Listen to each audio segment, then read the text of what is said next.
It was a wonderful 4th of July, and yet it really ended with a boom, didn't it? And what's really a bummer is I didn't even get to see the fireworks. But I guess they're tonight, so you got a second chance at Perry to see the fireworks tonight.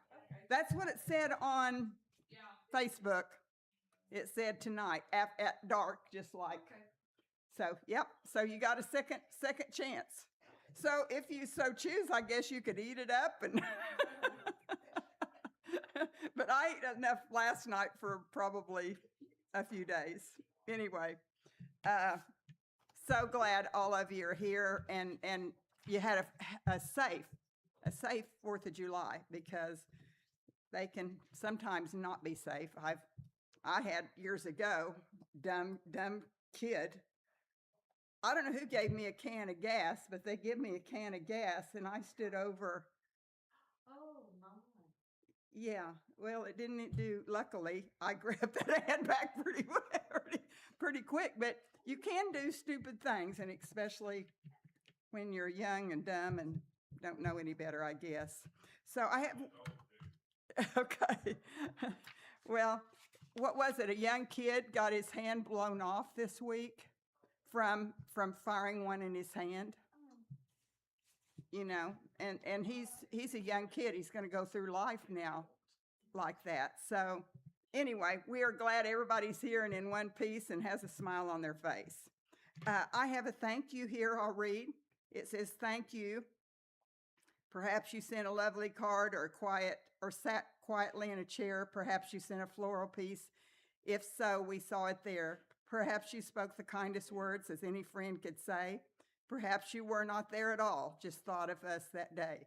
Whatever you did to console our hearts, we thank you so much, whatever the part. The family of Don Hale.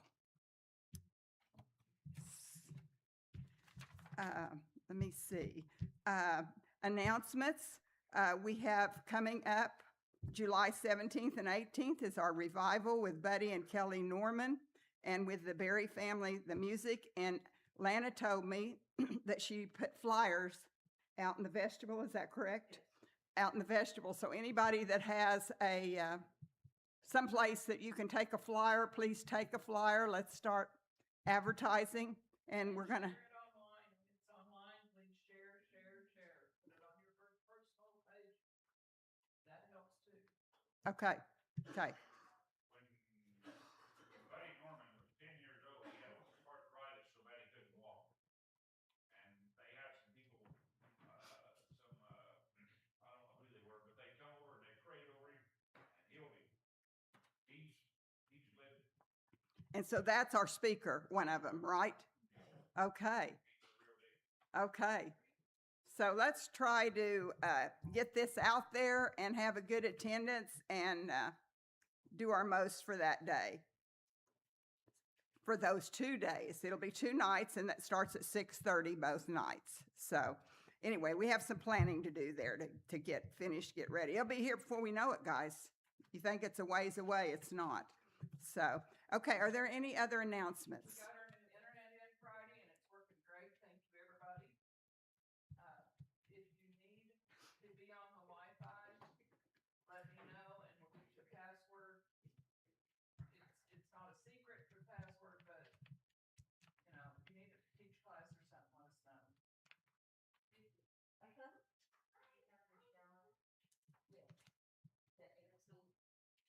Okay, we're having a shower the 18th at 11 o'clock for Cadence Shaw. Givens, I'm sorry. Cadence Givens. So it's Angela Shaw's niece, or it's Amber Shaw's daughter. So we've kind of been asked to do this, so we hope everybody will help us pull this off, you know. So anyway, there's a committee that will be working to get refreshments and all that, but we hope you will try to come and show our church's love and that God is here for everybody. We're Christians. We're here for who? Cadence has been in our Christmas programs, and she's She has. It's just been a while. So, okay, onward and upward. Any other announcements?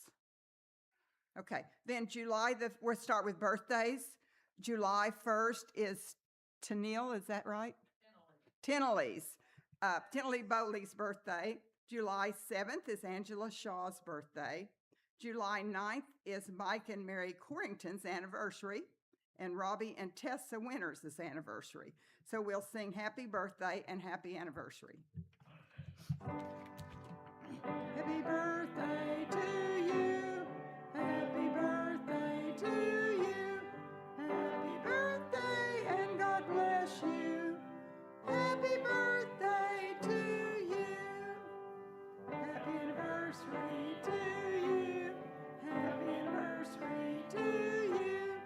Happy anniversary and God bless you. Happy anniversary to you. Okay, if there is not anything else anyone needs to bring up, we're going to go to our formal worship service. So if you will stand, please, for the call to worship.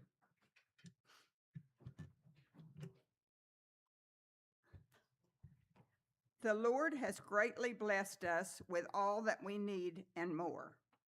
God has done miracles in our lives beyond what we could ask or comprehend or even hope for.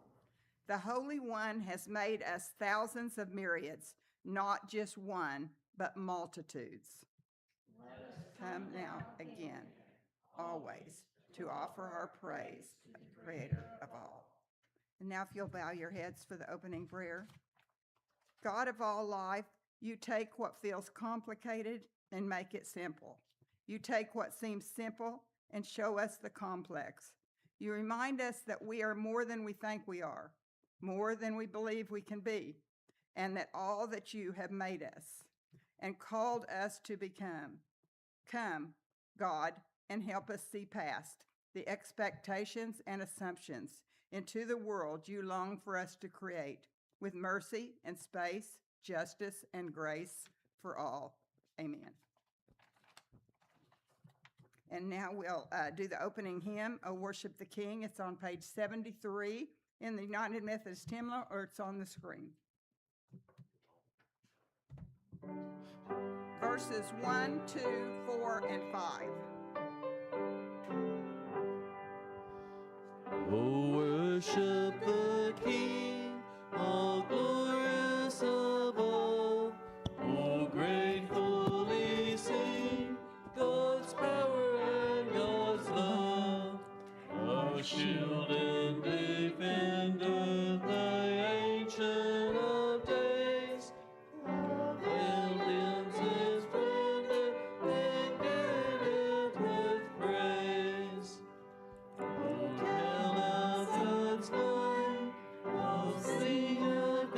Grace, whose robe is the light, whose banner and place, whose chariot of the tiny crown of gold, and dark is God's path, the wings of the storm. I bountiful here, thou tongues and reside. It prays in the air, it shines in the light.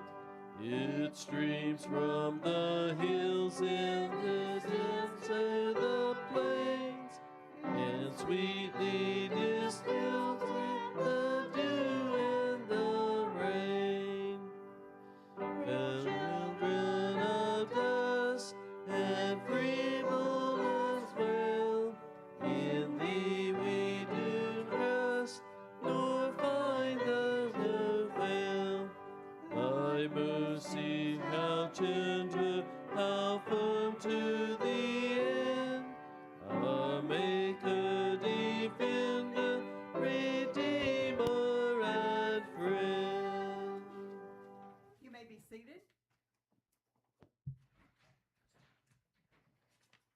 And I guess now we'll go to Hymns of Preparation, page 467. but you get to sit through this one.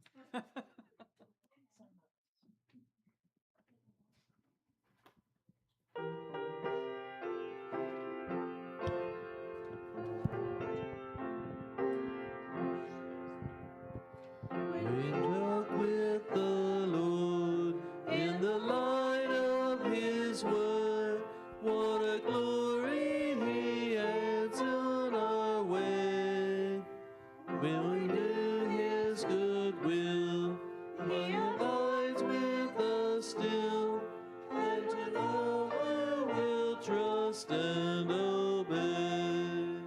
Trust and obey, for there's no other way to be happy in Jesus but to trust and obey. Not a burden we bear, not a sorrow we share, but our toil help richly repay. Not a grief nor a loss, not a frown nor a cross, but His blessing we'll trust and obey. Trust and obey, for there's no other way to be happy in Jesus but to trust and obey. But we never can prove the delight of His love until on the altar we lay. For the favor He shows, for the joy He bestows, are the one who will trust and obey. Trust and obey, for there's no other way to be happy in Jesus but to trust and obey. Into fellowship sweet, we will sit at His feet, or we'll walk by His side in the way. What He says we will do, where He sends we will go. Never fear, only trust and obey. Trust and obey, for there's no other way to be happy in Jesus but to trust and obey. Next will be the scripture, and it's going to be Romans 13, 1 through 7. And I'm going to turn this over to Pastor Lana.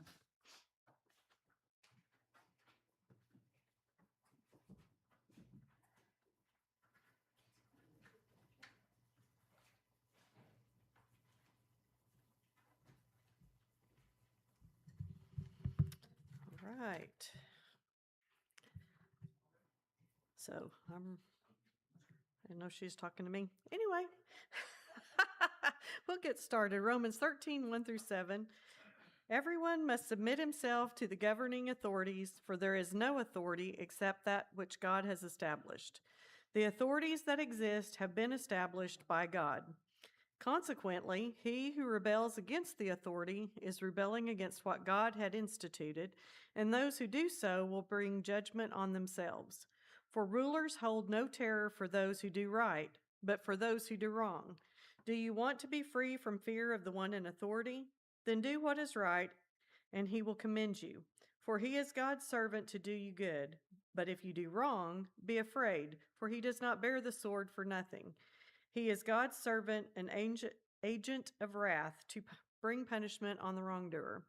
Therefore, it is necessary to submit to the authorities, not only because of possible punishment, but also because of conscience. This is also why you pay taxes, for the authorities are God's servants who give their full time to governing. Give everyone what you owe him. If you owe taxes, pay taxes. If revenue, then revenue. If respect, then respect. If honor, then honor. This is the word of God for the people of God. So today we're going to have a little lesson on the Declaration of Independence. When I was thinking about what we were going to talk about, I listen to Focus on the Family. It's a podcast when I drive to Stillwater every day. So they had a guy on there, and he's a specialist in the Declaration of Independence. So I was kind of wanting something themed for this is our 250th birthday, which is amazing in and of itself. And I've told everybody, I can remember in 1976, I think I was 11. Yeah, I was 11. And so I can remember my mom, I have a twin sister, you all know that. So she had bought fabric. She had bought red fabric that had 1976 on it, little bells and all kinds of stuff. And then I had the exact opposite fabric in blue. So we had matching dresses, but she was always red and I was always blue. So I was trying to find that picture when I was at Mom's, but she must have gotten rid of it because I teased her, she probably would have thrown us away if we'd have stood still long enough. She's she's going to clean her house and it's not going to stay. So that's who my mother is. So anyway, on July 4th of 1776, there were 56 men that went to Philadelphia to sign the Declaration of Independence.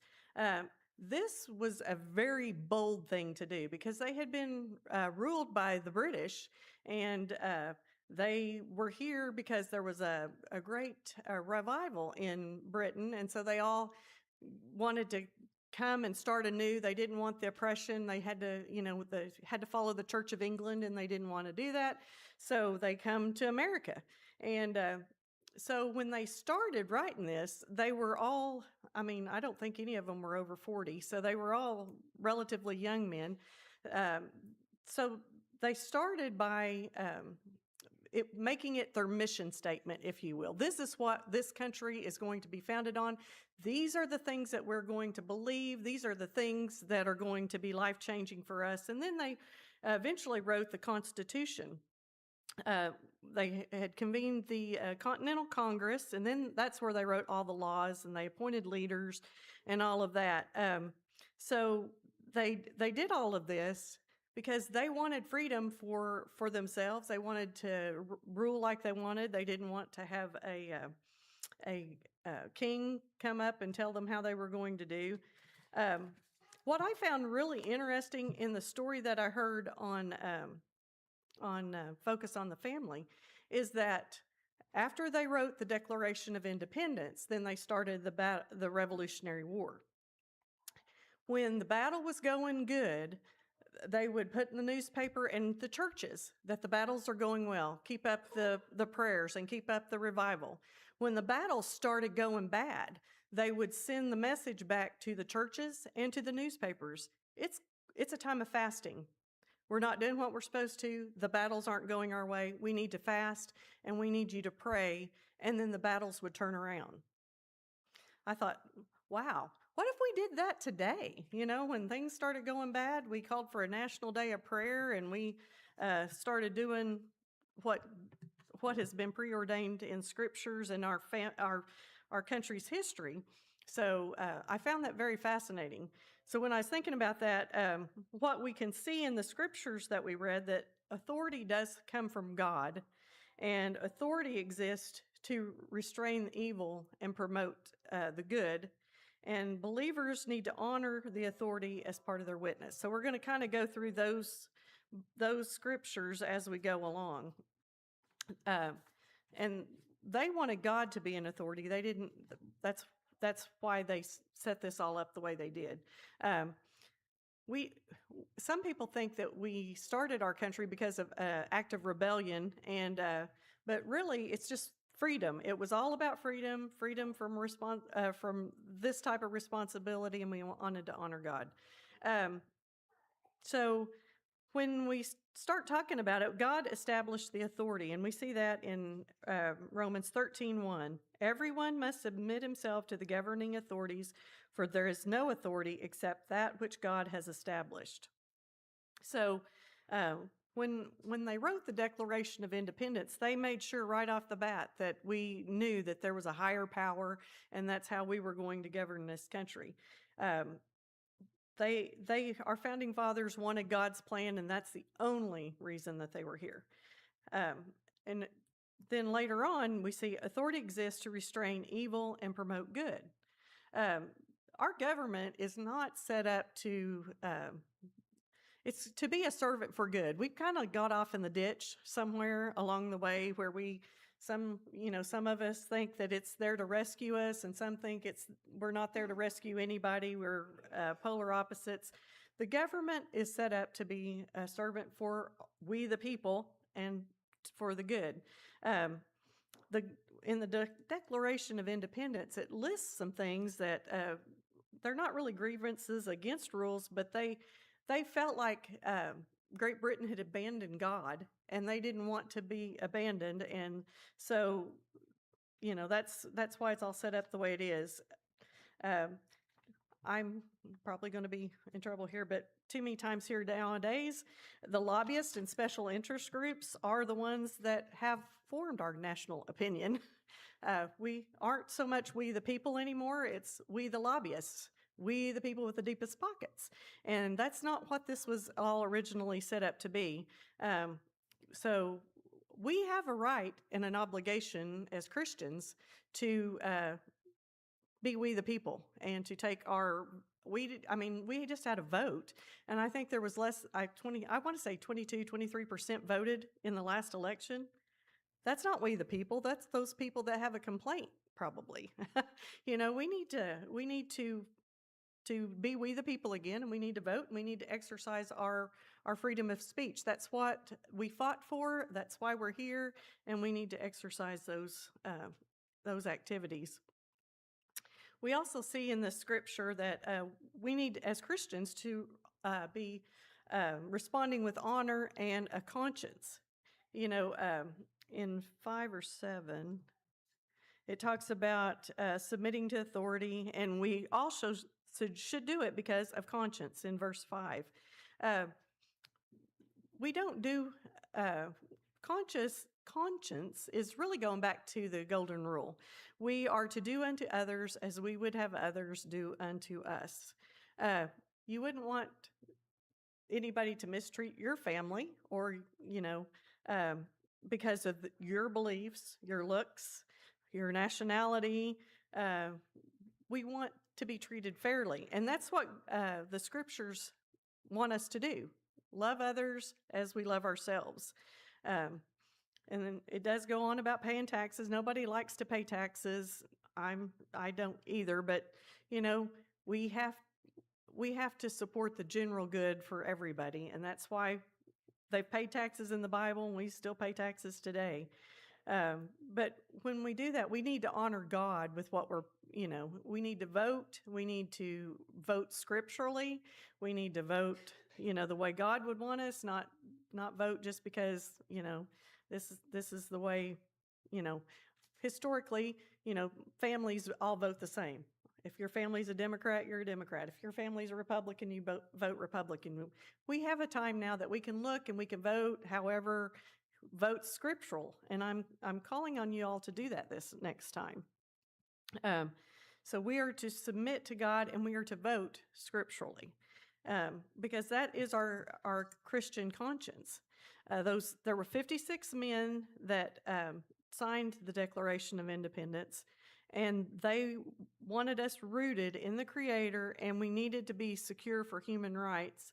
They didn't reject authority. It was giving it back to God, which we sometimes forget that we're here because God gave us this beautiful land, and God gave us the freedom that we don't experience anywhere else in the world, and we should honor that through our actions and what we believe.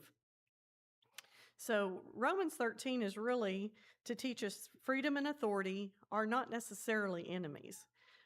Freedom thrives when authority is righteous, and it thrives when it is honoring to God. We need to celebrate our freedom and not cave into tyranny, because God's design is for order and for justice for all. So I'm calling on you to think about that when you are going about your daily life and you're moving through your life.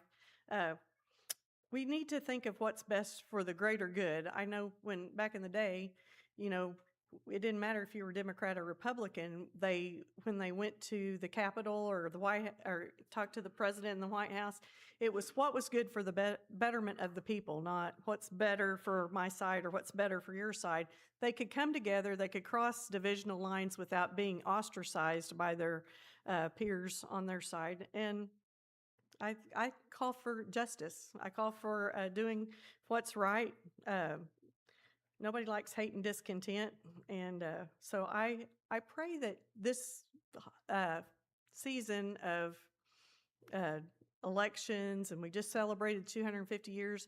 I'd like to believe that America's going to be here another 250 years, but we're going to have to get on our knees, and we're going to have to pray that we come back to God and that we experience a revival because if we hate on people, we're going to get hate. If we love on people, we're going to get love. So this week, as you go about, I'd like to submit to you that think about how you treat others and how you are